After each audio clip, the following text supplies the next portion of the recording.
حضرت حزقیل علیہ السلام اللہ تعالیٰ کے ایک نیک اور برگزیدہ بندے تھے۔ حضرت موسیٰ علیہ السلام کے بعد ان کے خادم خاص حضرت یوشع علیہ السلام منصب نبوت پر فائز ہوئے اور بنی اسرائیل کو ساتھ لے کر ارض مقدس کو مشرکین سے آزاد کروایا۔ اس جہاد میں حضرت کالب رحمہ اللہ بن یوحنا بھی ان کے ہمراہ تھے، جو علامہ ابن جریر رحمہ اللہ کے مطابق حضرت موسیٰ علیہ السلام کی بہن مریم بنت عمران کے شوہر تھے۔ مفسرین کے مطابق حضرت یوشع علیہ السلام اور حضرت کالب رحمہ اللہ ہی وہ دو شخصیات ہیں کہ جن کے بارے میں قرآن کریم میں ارشاد باری تعالی ہے، جو لوگ اللہ سے ڈرتے تھے ان میں سے دو افراد جن پر اللہ کا انعام تھا کہنے لگے، ان لوگوں پر دروازے کے راستے حملہ کر دو تو فتح تمہاری ہی ہے، اور اللہ پر بھروسہ کرو اگر تم ایمان لانے والے ہو۔ تورات اور تاریخ کی روشنی میں مفسرین اس بات پر متفق ہیں کہ حضرت موسیٰ علیہ السلام اور حضرت ہارون علیہ السلام کے بعد حضرت یوشع علیہ السلام منصب نبوت پر فائز ہوئے اور ان کی جانشینی حضرت موسیٰ علیہ السلام کے دوسرے رفیق حضرت کالب رحمہ اللہ نے کی، لیکن وہ نبی نہیں تھے۔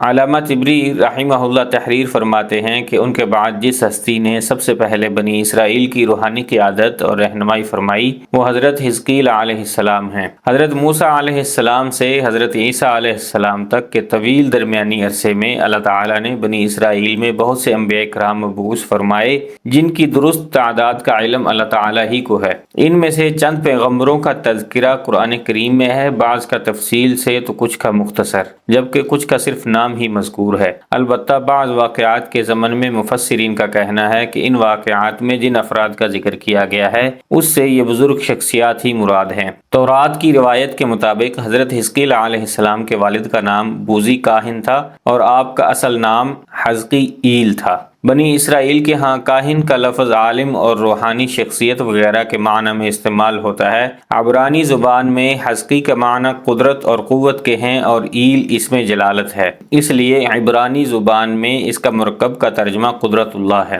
حزقیل علیہ السلام ابھی بچے تھے کہ والد کا انتقال ہو گیا۔ جب آپ کی بعثت کا زمانہ قریب آیا تو والدہ بہت ضعیف اور بوڑھی ہو چکی تھیں، اس لیے اسرائیلیوں میں آپ ابن العجوز یعنی بڑھیا کا بیٹے کے لقب سے مشہور ہوئے۔ سورۃ البقرہ میں ایک واقعہ بیان کیا گیا ہے جس کے متعلق مفسرین نے لکھا ہے کہ اس کا تعلق حضرت حزقیل علیہ السلام سے ہے۔ اس زمن میں حضرت عبداللہ ابن عباس رضی اللہ عنہما اور بعض دیگر صحابہ کرام رضی اللہ عنہم کے حوالے سے روایات منقول ہیں کہ حضرت حزقیل علیہ السلام نے بنی اسرائیل سے کہا کہ تم سب تیار ہو جاؤ، ہم مشرکین سے جنگ کرنے جائیں گے تاکہ اللہ کے نام کو بلند کیا جا سکے۔ بنی اسرائیل نے جب جنگ اور جہاد کی بات سنی تو اپنے جانوں کے خوف سے بھاگ کھڑے ہوئے اور آبادی سے دور ایک وادی میں جا کر قیام پذیر ہو گئے، گویا یوں اپنے طور پر مطمئن ہو گئے کہ اب وہ موت سے محفوظ ہو گئے ہیں۔ حضرت حزقیل علیہ السلام نے ان کی اس طرح ڈر کر بھاگ جانے پر ناراض ہو کر ان کے لیے بد دعا کی، یا پھر خود اللہ بزرگ و برتر کو ان کی یہ نافرمانی بری لگی۔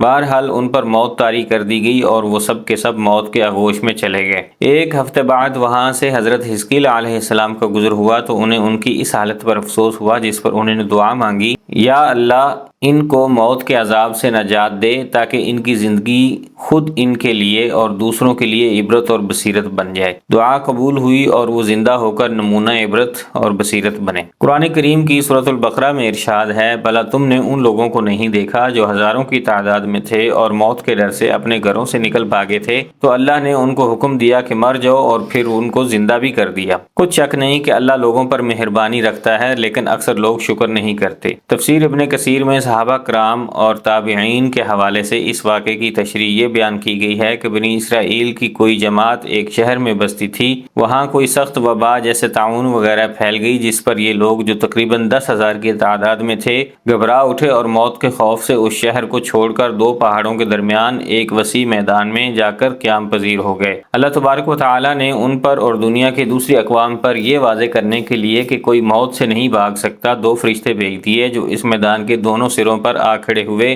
جسے سب کے سب سن کر بیک وقت مر گئے، ایک بھی شخص زندہ نہ رہا۔ آس پاس کے لوگوں کو جب اس واقعے کی اطلاع ہوئی تو وہاں پہنچے، لیکن 10,000 انسانوں کے کفن دفن کا انتظام کوئی آسان کام نہ تھا، اس لیے انہوں نے ان کے گرد ایک دائرہ سا بنا دیا۔ جلد ہی لاشیں گل سڑ گئیں اور ہڈیاں پڑی رہ گئیں۔ ایک عرصے بعد بنی اسرائیل کے پیغمبر حضرت حزقیل علیہ السلام اس مقام سے گزرے اور اس احاطے میں جگہ جگہ انسانی ہڈیوں کے ڈھیر ڈھانچے بکھرے دیکھ کر حیران رہ گئے۔ اللہ تعالیٰ نے بذریعہ وحی انہیں ان لوگوں کا پورا واقعہ بتلایا جس پر حضرت حزقیل علیہ السلام نے دعا کی کہ یا اللہ ان لوگوں کو پھر زندہ فرما دے۔ اللہ تعالیٰ نے ان کی دعا قبول فرمائی اور انہیں حکم دیا کہ ان شکستہ ہڈیوں کو اس طرح خطاب فرمائیں، اے پرانی ہڈیوں، اللہ تمہیں حکم دیتا ہے کہ ہر جوڑ کی ہڈی اپنی جگہ جمع ہو جائے۔ پیغمبر کی زبان سے اللہ تعالیٰ کا حکم ان ہڈیوں نے سنا اور حکم کی تعمیل کی، جن کو دنیا بے عقل بے شعور سمجھتی ہے، مگر دنیا کے ہر ذرے کی طرح وہ بھی اللہ تعالیٰ کے تابع فرما بردار اور اپنے وجود کے مناسب عقل و ادراک رکھتی ہیں۔ سورۃ طٰہٰ کی اس آیت میں اسی طرف اشارہ ہے۔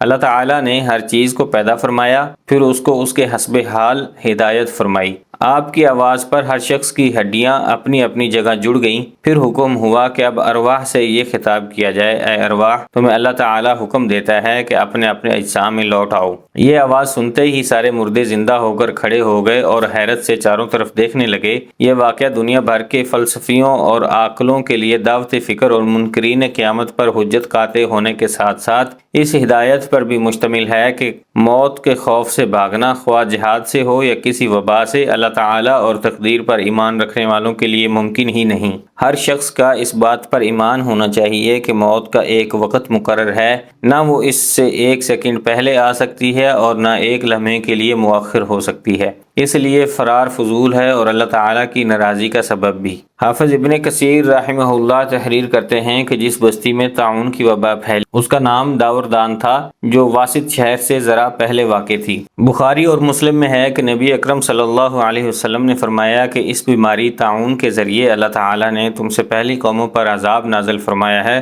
سو جب تم یہ سنو کہ کسی شہر میں طاعون یا کوئی اور وبائی مرض پھیل رہا ہے تو وہاں نہ جاؤ، اور اگر کسی بستی میں یہ مرض پھیل جائے اور تم وہاں موجود ہو تو وہاں سے بھاگ کر نہ نکلو۔ خلیفہ دوم امیر المؤمنین سیدنا عمر فاروق رضی اللہ عنہ شام کے سفر پر روانہ ہوئے۔ ابھی آپ رضی اللہ عنہ شام کے سرحد کے قریب تبوک سے ذرا پہلے مقام سرق تک پہنچے ہی تھے کہ شام میں طاعون پھیلنے کی اطلاع ملی۔ یہ ملک شام کی تاریخ کا ایک بڑا سانحہ تھا جس میں بہت سے صحابہ اور تابعین بھی لقمہ اجل بنے۔ امیر المؤمنین نے رک کر صحابہ کرام سے مشورہ کیا لیکن کوئی واضح فیصلہ نہ ہو سکا۔ حضرت عبد الرحمن بن عوف رضی اللہ عنہ اس مجلس میں موجود نہیں تھے۔ جب وہ آئے اور انہیں اس بات کا علم ہوا تو انہوں نے فرمایا کہ امیر المؤمنین، میں نے رسول اکرم صلی اللہ علیہ وسلم سے سنا ہے کہ جب کسی علاقے میں طاعون کی وبا پھیل جائے اور تم وہاں موجود ہو تو وہاں سے راہ فرار اختیار نہ کرو، اور جب کسی علاقے کے متعلق سنو کہ وہاں وبا ہے تو وہاں مت جاؤ، کیونکہ یہ وہ بیماری ہے جس کے ساتھ تم سے پہلی امتوں کو عذاب دیا گیا۔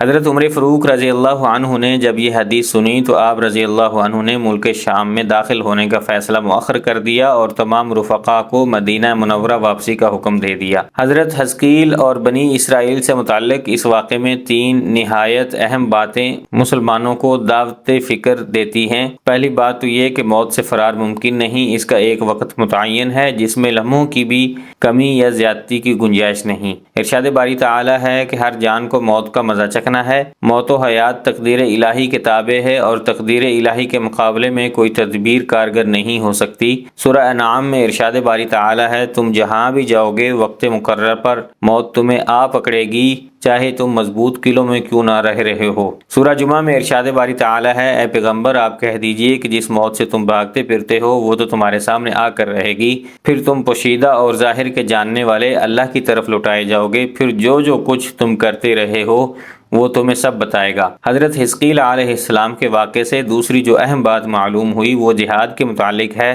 جہاد خالصتاً اللہ ہی کے لیے ہے اور افضل عبادت ہے۔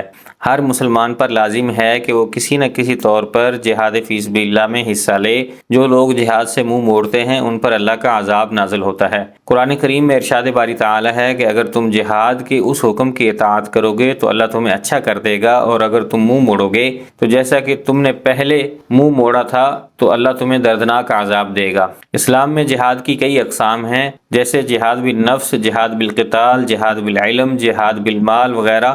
امت مسلمہ کے ہر فرد کا فرض ہے کہ وہ اپنے آپ کو جہاد فی سبیل اللہ میں مصروف رکھے۔ جہاد اللہ تعالیٰ کی خوشنودی کا بہت بڑا ذریعہ ہے، جس کے ظاہری فوائد یا تکالیف تو ہر شخص کو نظر آ سکتے ہیں، لیکن حقیقی ثمرات باطنی ہیں جن کا تعلق آخرت سے ہے۔ حضرت حزقیل علیہ السلام کے قصے میں جو تیسری اہم بات معلوم ہوئی وہ یہ کہ اللہ کے لیے مارنے کے بعد زندہ کر دینا کچھ مشکل نہیں۔ سورہ روم میں ارشاد ہے، پس آپ رحمت الہی کے آثار دیکھیں، زمین کو موت کے بعد اللہ کس طرح زندہ کر دیتا ہے، کچھ شک نہیں کہ وہ مردوں کو زندہ کرنے والا اور ہر چیز پر قادر ہے۔ سورۃ البقرہ میں ارشاد باری تعالی ہے، اور جب ابراہیم علیہ السلام نے کہا، اے میرے پروردگار مجھے دکھا کہ تو مردوں کو کس طرح زندہ کرے گا، تو اللہ تعالیٰ نے فرمایا کہ کیا تمہیں یقین نہیں؟ جواب دیا، یقین تو ہے لیکن میرے دل کو تسکین ہو جائے۔ فرمایا، اچھا 4 پرندے لو، ان کے ٹکڑے کر ڈالو، پھر ہر پہاڑ پر ان کا ایک ایک ٹکڑا رکھ دو، پھر انہیں پکارو، وہ تمہارے پاس دوڑتے ہوئے آ جائیں گے، اور جان رکھو کہ اللہ تعالیٰ غالب ہے اور حکمتوں والا ہے۔ چنانچہ بعض خاص حالات میں اللہ رب العزت اپنے نبیوں اور رسولوں کی تصدیق اور تائید کے لیے